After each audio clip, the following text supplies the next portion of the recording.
Welcome to Happy Wolf Art and episode, I believe this is 5 or 6 of Independent Comics. This week we're looking at King Cryptid from Alterna Comics, and they crowdfunded this. I believe you can still purchase it on their website, issues 1 through 4. And just a really quick shout out today. I'm filming from the beach here, sitting in my van, so just making a quick video today. So this is King Cryptid issue 1, and this is a great introduction to the whole series. You get to know King Cryptid and learn about his powers, and have a good adventure. Here we see his crown, and this is called a moonstone. So that's energized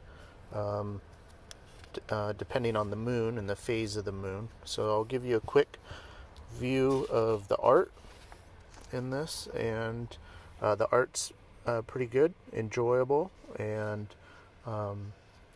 mostly flats. There are some shadows and stuff like that, but I really enjoy sort of that cartoony flatting style coloring.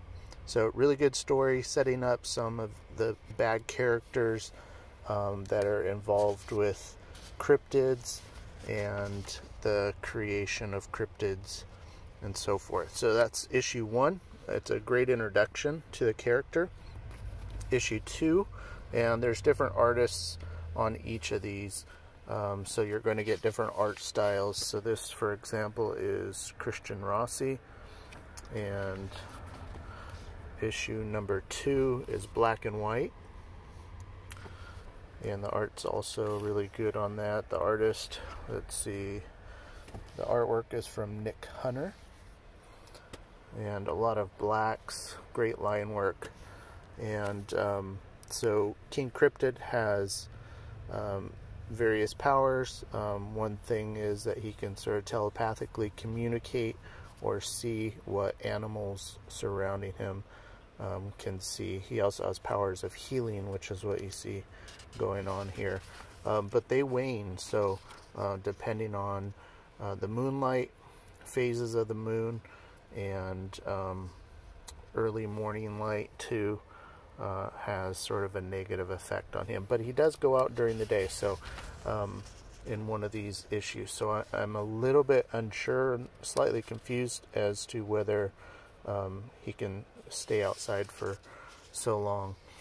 There are these various sort of advertisements in the comics every once in a while, so you can just flip past them or read them if you want.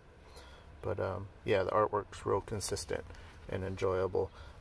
Each episode there's sort of a new cryptid, and there's this stone character that's connected to a cave that King Cryptid is staying in, and some various waters that are healing and sacred and so forth. So I'll let you discover that. So this is issue 2. Issue 3, this was my favorite issue, and it's because I like sort of childhood adventure stories. Really enjoyed all 4 of these characters. Really great personalities. I thought they're fleshed out well, how they interact with each other, and they go on an adventure. This is sort of an older version of this character, I believe, as far as I can tell. And so this story will continue in episode or issue 8. So Peter Samedi, they're crowdfunding 5 through 9 currently, as far as I know. So you can look into that if you're interested. But just a super fun adventure. He's a little bit older here. He's finding out about a friend or a brother that has passed away, and it's connected to these various cryptid characters. So kids on their bikes, exploring at night, right? Great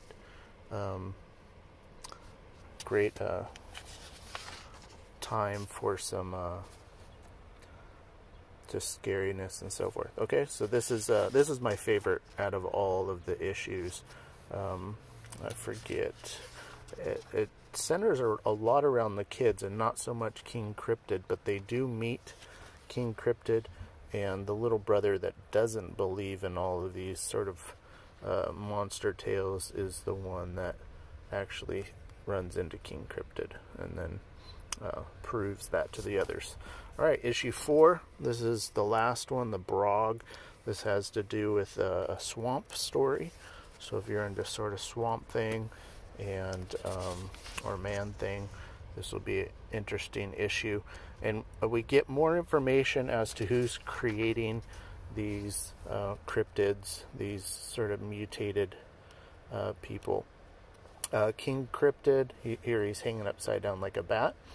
He does have a dark side, and it hasn't been explored yet, but depending on energy and light and moon phases and stuff, and I think he goes a little bit mad and eats animals and stuff, so he tries not to revert back to this stage. But so far we haven't seen that. But here you can see the moonstone lighting up, and he has telepathy with some creatures in the swamp that are calling out to him, and these various people trying to discover certain mysteries. So this number 4 will continue the story with issue 5, and so a lot of these are continuing stories as he furthers the campaign. So as part of this campaign, I got a sketch cover, which is really nice. Haven't drawn on it yet, but just issue 1, and then also some fun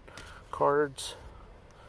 If you collect any of these cards from these crowdfunding campaigns, I have a folder full of them.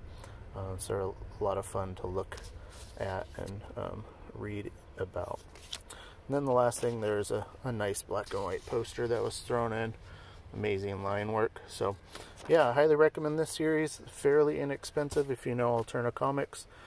So do check them out. 1 through 4, and 5 through 9 is currently funding. So alright, thanks for joining me.